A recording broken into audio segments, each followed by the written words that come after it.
నీ విశ్వాస పరిమాణమును బట్టే నీ జీవితంలో అద్భుతం జరుగుతుంది.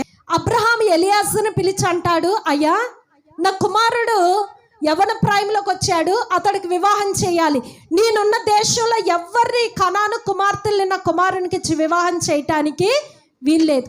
కాబట్టి నేను ఏ దేశం నుండి వచ్చానో ఆ దేశానికి నా బంధువుల యొద్దకు వెళ్ళి నా కుమారునికి కుమార్తెని తీసుకుంటా అన్నప్పుడు ఎలియాజరుతో ప్రమాణం చేయించుకుంటున్నాడు. ఆ ఎలియాజరు చేయి తీసి అబ్రహాము తొడ కింద ఉంచి ప్రమాణం చేయించుకుంటున్నాడు. వెంటనే ఎలియాజరు అంటాడు, సరేనయ్యా వెళ్తాను. ఆ కుమార్తె నాతో రావటానికి ఇష్టపడకపోతే నీ కుమారుణ్ణి అక్కడికి తీసుకెళ్ళవచ్చు అంటే, నా కుమారుణ్ణి మాత్రం తీసుకువెళ్ళటానికి వీల్లేదు.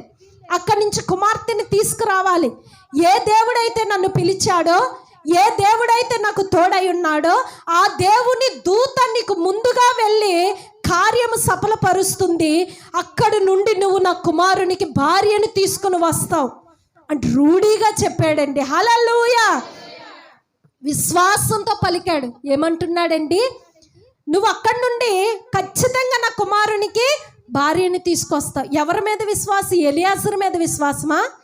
ఎలియాజరు మీద విశ్వాసం కదా. అక్కడ అంటున్నాడు ఏమంటే, ఏ దేవుడైతే నన్ను పిలిచాడో, ఏ దేవుడైతే నాకు ముందుగా నడిచి ఇలా నన్ను నిలబెట్టాడో ఆ దేవుని దూత నీకంటే ముందుగా వెళ్ళి కార్యాన్ని సఫలపరుస్తుంది. నా కుమారునికి భార్యని నువ్వు తీసుకొస్తావయ్యా. ఒకవేళ ఆమె నీతో రానంటే ప్రమాణం నుండి నువ్వు విడుదల పొందుకుంటావంటే ధైర్యముతో వెళ్ళాడు. ఇక ఆ మాట అన్న తర్వాత మారు మాట పలకలేదండి ఎలియాజరు. హల్లెలూయా. తీసుకొచ్చాడా? లేదండి, తీసుకొచ్చాడు. అబ్రహాము పలికినటువంటి విశ్వాసపు వాక్కును దేవుడు ఏం చేశాడండి? నెరవేర్చాడు. ఎలియాజరు చేసిన ప్రార్థన కూడా దేవుడు విన్నాడు. చిన్న ప్రార్థనే చేశాడు ఆయన, విన్నాడు, ఆలకించాడు. ఈయన ఎలా అయితే పలికాడో అలానే కార్యాన్ని చేశాడు. హల్లెలూయా.